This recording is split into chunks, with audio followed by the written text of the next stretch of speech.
Hello hi എല്ലാവർക്കും ലെനോയുടെ പുതിയ വീഡിയോയിലേക്ക് സ്വാഗതം. ഞാൻ ഇതു കൃഷ്ണ. നമ്മളിന്ന് വന്നിരിക്കുന്നത് ഒക്ടോബർ മാസത്തിലെ റെയിൽവേ എക്സാം അപ്ഡേറ്റ്സിനെ കുറിച്ച് പറയാൻ വേണ്ടിയിട്ടാണ്. ഓക്കെ, അപ്പോ റെയിൽവേയില് 5810 വാക്കൻസീസ് ആണ് ഇപ്പോൾ റിപ്പോർട്ട് ചെയ്തിട്ടുള്ളത്. അതുപോലെ തന്നെ NTPC വിജ്ഞാപനമായിട്ടുണ്ട്.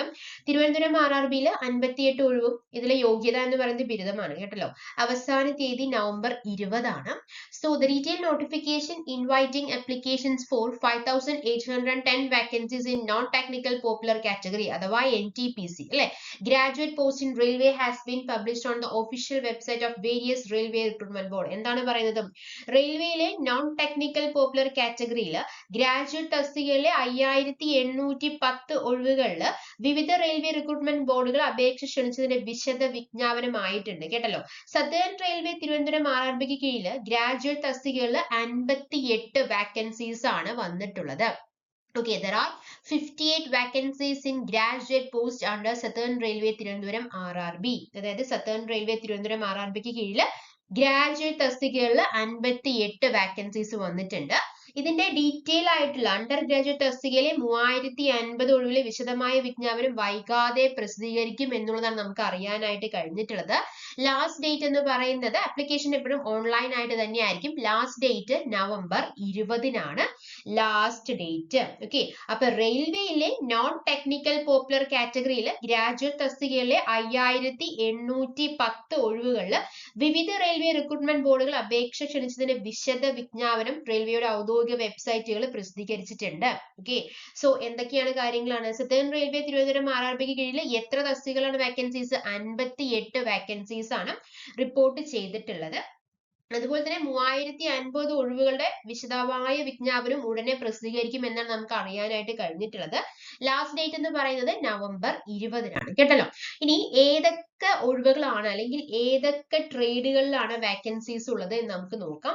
അതിൽ ആദ്യത്തെ നമ്മൾ പറഞ്ഞു 5810 വാക്കൻസീസ് ആണെന്ന് പറഞ്ഞു അല്ലെ. അതിൽ 161 വാക്കൻസീസ് വന്നിട്ടുള്ളത് ചീഫ് കൊമേഴ്ഷ്യൽ കം ടിക്കറ്റ് സൂപ്പർവൈസറിലാണ്. ഇതിൽ വേണ്ടത് ഡിഗ്രി ആണ് കേട്ടോ, ക്വാളിഫിക്കേഷൻ ഡിഗ്രി ആണ് വേണ്ടത്. സാലറി 35,400 രൂപയാണ് സ്റ്റാർട്ടിംഗ് സാലറി സ്കെയിൽ എന്ന് പറയുന്നത്. ഓക്കെ, ഇനി രണ്ടാമത്തെ സ്റ്റേഷൻ മാസ്റ്റർ 615 വാക്കൻസീസ് ആണ്. ഡിഗ്രി വേണം, ഇക്വാലിറ്റി മതി.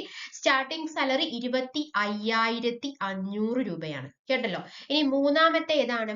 ജൂനിയർ അക്കൗണ്ട്സ് അല്ല, ഗുഡ്സ് ട്രെയിൻ മാനേജർ അല്ലെ. 3416 വാക്കൻസീസ് ആണ്. ഏറ്റവും കൂടുതൽ വാക്കൻസീസ് റിപ്പോർട്ട് ചെയ്തിട്ടുള്ളത് ഗുഡ്സ് ട്രെയിൻ മാനേജറിലാണ്. അതിൽ 3416 വാക്കൻസീസ് ആണ്. ഡിഗ്രി വേണം, എല്ലാത്തിനും ഡിഗ്രി വേണം കേട്ടല്ലോ. അതിന്റെ ഇക്വാലിറ്റി എന്ന് പറയുന്നത് 20, അതിന്റെ ഡിഗ്രി അല്ലെങ്കിൽ ഇക്വാലൻസ് വേണമെന്നാണ് പറഞ്ഞിട്ടുള്ളത്. സാലറി എന്ന് പറയുന്നത് 29,200 രൂപയാണ്. അടുത്തത് ട്രാഫിക് അസിസ്റ്റന്റ് ആണ്.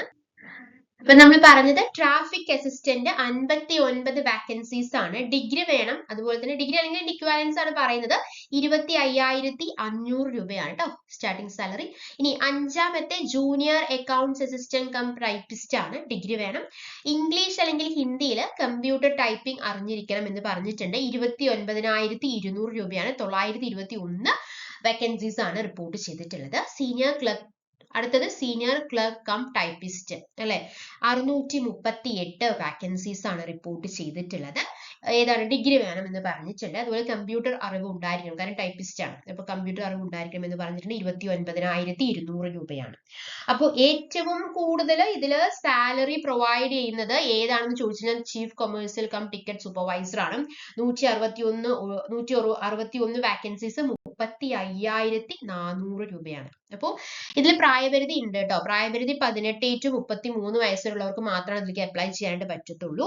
പിന്നെ ഫീസ് 500 രൂപയാണ്. ഒന്നാം ഘട്ട CPTക്ക് ഹാജരാകുന്നവർക്ക് 400 രൂപ തിരികെ നൽകുന്നതായിരിക്കും. ഇനി SC ST കാറ്റഗറി, വിമുക്ത ഭിന്നശേഷിക്കാർ, സ്ത്രീകൾ, ട്രാൻസ്ജെൻഡർ, ന്യൂനപക്ഷ വിഭാഗങ്ങൾ, സാമ്പത്തികമായിട്ട് പിന്നോക്കം നിൽക്കുന്നവർ എന്നിവർക്ക് 250 രൂപ കൊടുത്താൽ മതിയാകും. ഒന്നാം ഘട്ട CBTക്ക് ഹാജരാക്കുന്നവർക്ക് 250 രൂപ തിരികെ നൽകുന്നതായിരിക്കും. ബാങ്ക് ചാർജുകൾ ഈടാക്കുന്നതായിരിക്കും. ഓൺലൈനായിട്ട് തന്നെയാണ് ഫീസ് അടയ്ക്കേണ്ടത്. ഇനി തെരഞ്ഞെടുപ്പ് എങ്ങനെയാണ്? സെലക്ഷൻ എന്ന് പറയുന്നത് കമ്പ്യൂട്ടർ ബേസ്ഡ് ടെസ്റ്റ് ആയിരിക്കും. ഡോക്യുമെന്റ് വെരിഫിക്കേഷൻ ഉണ്ടായിരിക്കും. മെഡിക്കൽ എക്സാമിനേഷനും ഉണ്ടായിരിക്കും. അപ്പൊ കൂടുതൽ ഡീറ്റെയിൽസ് അറിയണമെങ്കിൽ www.rrbtiruvandhuram.gov.in എന്നുള്ള വെബ്സൈറ്റിൽ നോക്കിയാൽ മതിയാകും. ഓക്കെ, അതുപോലെ തന്നെ കായിക താരങ്ങൾക്കും 61 വാക്കൻസീസ് റിപ്പോർട്ട് ചെയ്തിട്ടുണ്ട് കേട്ടോ. അപ്പൊ ഇതുപോലത്തെ പെട്ടെന്നുള്ള അപ്ഡേറ്റ്സ് ആണ് നിങ്ങൾക്ക് ആവശ്യമെങ്കിൽ നമ്മുടെ ചാനൽ സബ്സ്ക്രൈബ് ചെയ്യുക, സപ്പോർട്ട് ചെയ്യുക. Thank you. Thanks for your time. By.